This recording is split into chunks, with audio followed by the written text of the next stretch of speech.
4 brand new tyres. I still can't believe it.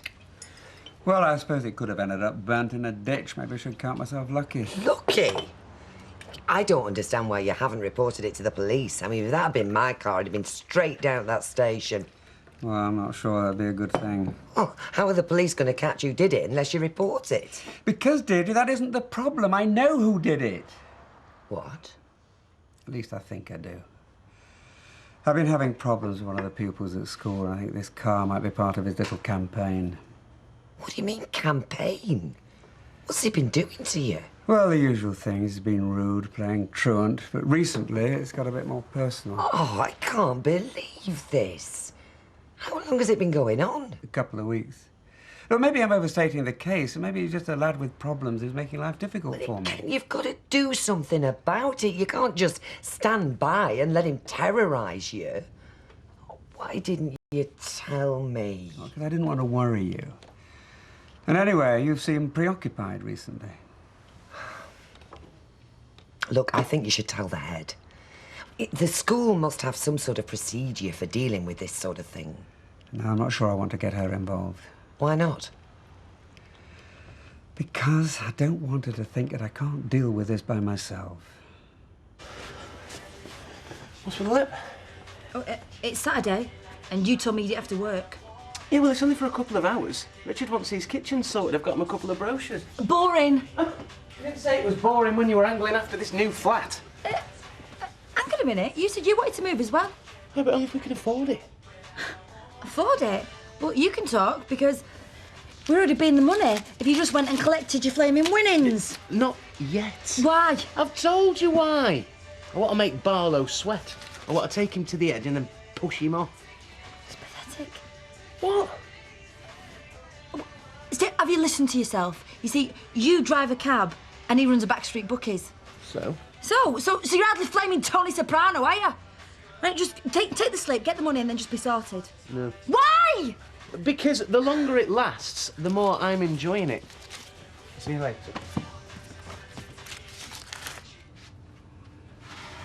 I've been up half the night. Drinking. Thinking. I thought you were the one, Michael. Yeah. I know you did. I thought, for the first time in my life, since Sybil died, I could relax. No more looking for t'other half. That's a bit of a puzzle.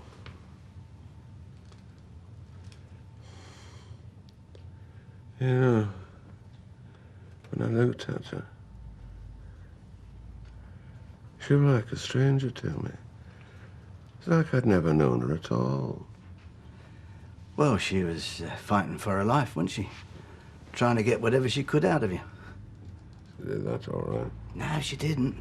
I mean, you still got this place, haven't you? Bricks and mortar, Michael.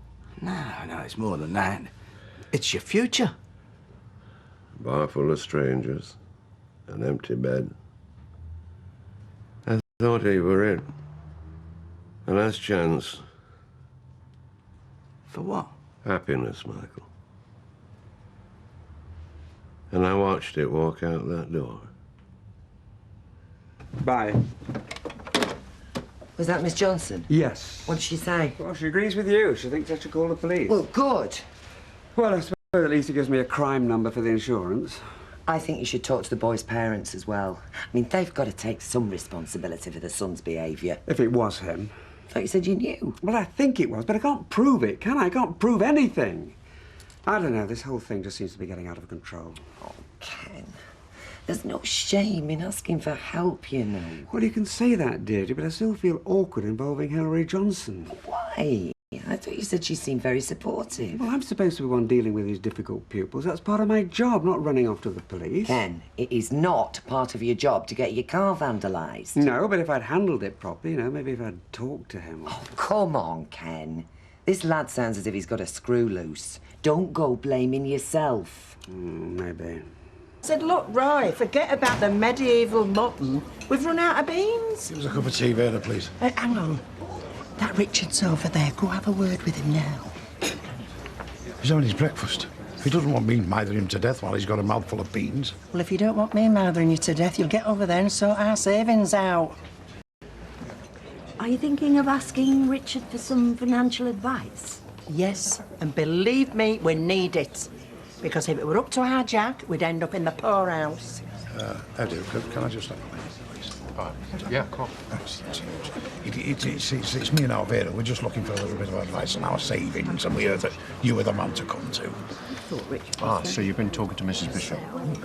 Well, the thing is, Mr. Duckworth... Jack. Oh, Jack. The equity release scheme is not really suitable for couples. I'm sorry. Oh, all right. Worth asking, weren't it? No, I'm done. Why didn't you want to advise him? Well, like I said, it's not suitable for couples. You see, with equity release, my profit is directly related to the client's longevity. Yeah, but I don't... Oh. You mean you've got to wait for them both to die before you get paid? Well, I wouldn't put it exactly like that, but yeah. Bit macabre, isn't it? I'm a small company, Gail.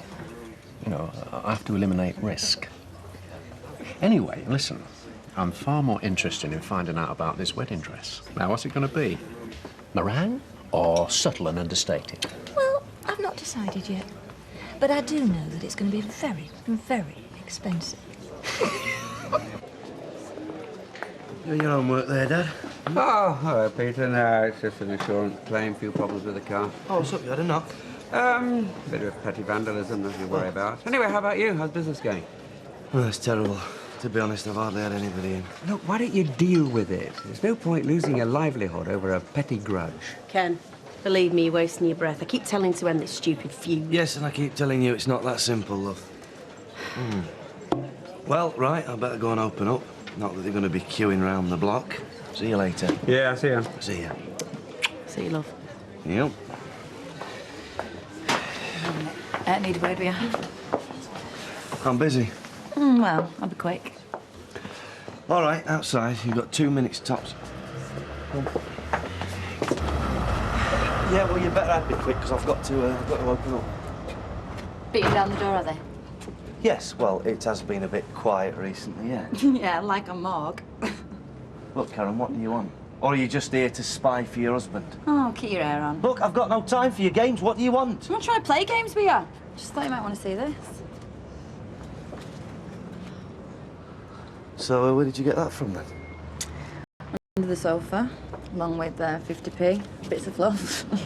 So why are you showing me this? Why don't you just get Steve to come in and get his winnings? Oh, come on, Peter. Don't be so naive. It's not really about that now, is it? It's about you two.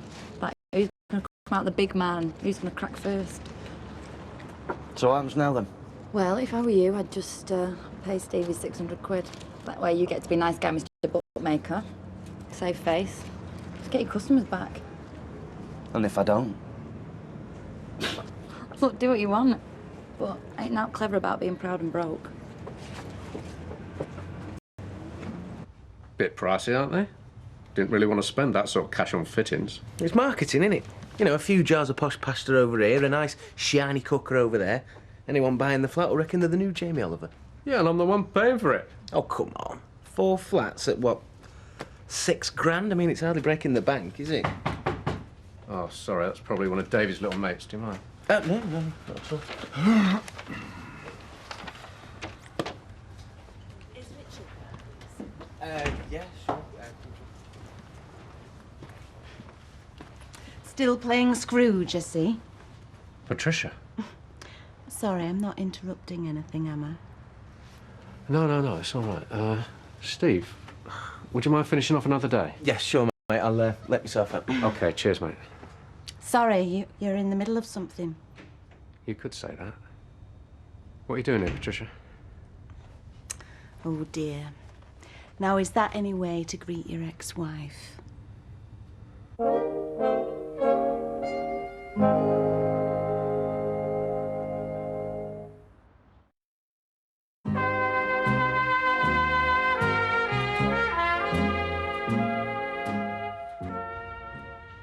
Is this her?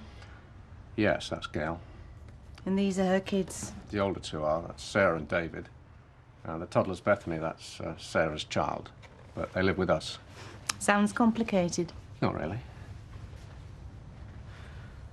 Look, Patricia, I don't mean to be rude, but how did you know where I was? I rang your secretary. She's quite the chatterbox. Told me everything, which is good, really, as I am still a partner in this company. 20%. Always one for the detail, weren't you? So what exactly was it you were wanting? You got the shares company accounts? Yes, I did, actually. Not that they mean much to me anymore. Since we've split up, all seems a bit pointless, really. Holding on to my share, clinging to the past. So what you're saying? What I'm saying is, I want you to buy me out of the company. I want to sign on the dotted line and then walk away. I get a nice cheque, you get the company. No hard feelings. You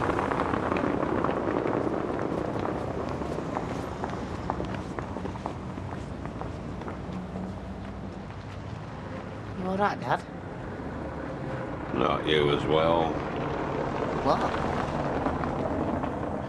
Inquiring after my well-being. I don't know what people want. If they want me weeping and wailing in the streets, or... Dad, has something happened? She's gone, Ashley, for good. I may as well get the name changed. I've got the temporary license. Might as well make it official. Look, why don't you come over to ours later for your tea? Maxine's taking Josh see him, I'm so... No, it's all right. You don't want a miserable old man clutching up the place? Yeah, I do. You're not just any old miserable old man. No. No. You're my miserable old man and you're coming.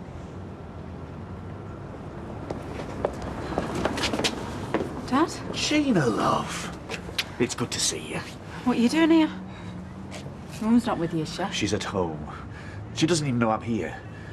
Please, love, have you got a minute? It's been a long time. All right, come to the pub, but I haven't got long. I still don't understand. Why the sudden desire to sell up? It's my prerogative as a shareholder. Anyway, I've seen the company books. It's as good a time as any. Why now? What, you can buy a house or... Actually, I'm going on a trip. What? Year long. I've bought a flexible ticket. Bangkok, Bali, Singapore, stopping anywhere I fancy. Ending up in Australia. And then what, coming on? Don't know. Might stop there, start a business. Not a lot to keep me here anymore. So anyway, I've had my solicitors draw up the papers. I think it's a fair price. 30,000? How'd you come up with that? That's not an unreasonable amount for my share. I think I'll be the judge of that. And I'll tell you something. If you really want buying out, you'll take whatever I offer. No. No. You see, that's where you're wrong, Richard. You see, I know you. I'm not one of your clients. I'm not one of your little old ladies, so whatever deal we come to, I'm not going to be shortchanged. Right, well, I'm sure we can sort something out. Yeah, but what did he say exactly? Something about his schemes not being suitable for couples. Well, what does that mean when it's at home? Oh, I know. It's a snobbing. Our savings aren't good enough for him. Well, I'll show him. How are we going to do that, Vera? I'll think of something. You sure my mum didn't ask you to come? She doesn't even know. Look, love, your mum finally told me what she did. Trying to set Dev up. She feels terrible. Good. She really hurt me, Dad. Yes, I know she did. And she regrets that more than anything. And I know you're still angry, but whatever you think about your mother, you can't ever doubt that she loves you. Yeah, she loves me. But only when I do what she wants. Only when everything falls within her plans. And I know you'll think I've got no right to say this, but you can't get married without her. It'd kill her. There's no point, Dad. There's no point in even talking about this. Because me and Dev have split up. We're not getting married. There you go. Count it if you like. Well, what's this then? What do you think? Ladies and gentlemen, as you can see, I've just presented Steve MacDonald with his winnings. His 500 of your English pounds, plus his £100 stake money. Paid in good faith without a betting slip. Now, there you go. That said, so I hope to see you all, chancing your luck again, at your local trusted bookies, Barlow's. I thank you very much for that. See you, love. Eh? Talk about the big gesture. Well, it's all public relations, love, and it's all part of the job, eh? So, are you happy now? Well, yeah. Good. Yeah, so what brought this on then? Leave it, Steve, because you got your money now. No, I want to know. What happened to over my dead body and you'll never get a penny out of me? Well, let's just say that somebody made me see sense, OK?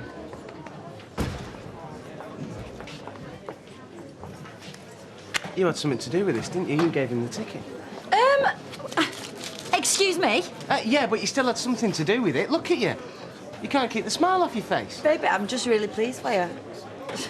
Yeah, well, at least Peter's not afraid to tackle things head-on, unlike some of us. Oh, Ken. You're not still worrying about that little hooligan, are you? I told you, you've done the right thing. Yes, but he's not just a hooligan, is he? That's the easy thing to do. Easy? To put labels on the kids, to criminalise them. It's easier to do that than to get to the root cause, to find out what makes them do what they do. Here you go, Linda. I told you I'd sort it. What? MacDonald, that should have put pay to his little boycott, shouldn't it? Oh, yeah, well done. Look, I need to pop back home and get on with some more schoolwork, if you don't mind, dear. Do you have to? Well, I should. There's something I need to do. OK, I'll see you later. Yes, see you later. Bye. What's up with Dad then, Deirdre? I think he's just a bit overworked at the moment.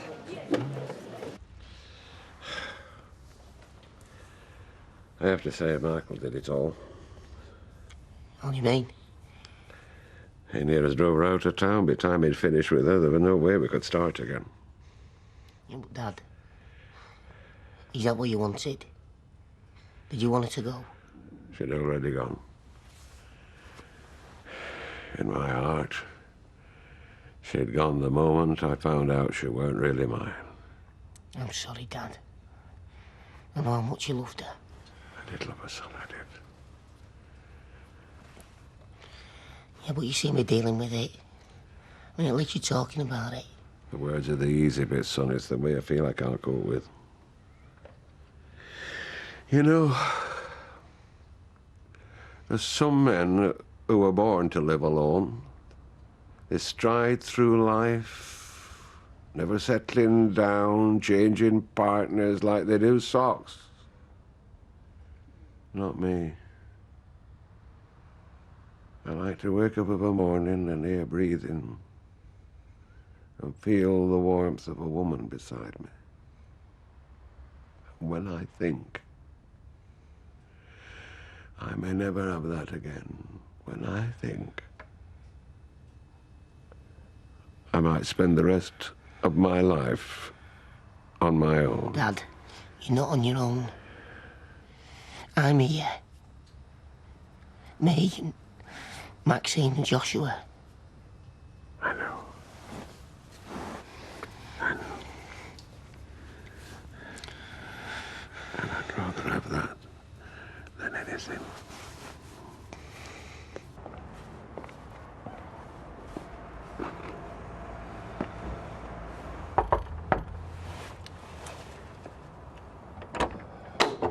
Mr. Critchley? Who's asking? Oh, hello. I'm Ken Barlow, one of Aidan's teachers from Weatherfield Comprehensive. Oh, right. Well, actually, I wondered if we could have a word about Aidan. Well, he's not in. If it's school stuff, you need to talk to the missus, really. Oh, is she in? No, she's on nights this week, but I'll tell her you call, all right? Well, actually, wouldn't mind having a word with you, seeing as I'm here. Won't take long. Sorry, didn't realise I'd be this long. What about you? Had a good day? OK. You sure? Yeah. Just had some old business I needed to deal with. It's nothing. Dad? A couple of pints, then? You all right? Well, yeah, I'm 600 quid worse off, but yeah, I'm all right, yeah. Look, I know it's hard for you boys to admit, but sometimes you just need a woman to show you the error of your ways. So what does that mean? It means you and I both know that you owe me one.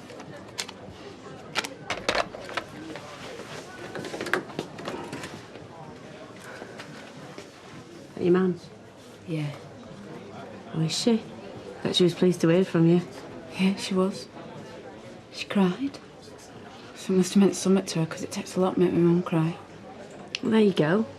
Olive branches and all that. Yeah. Well, it's a start.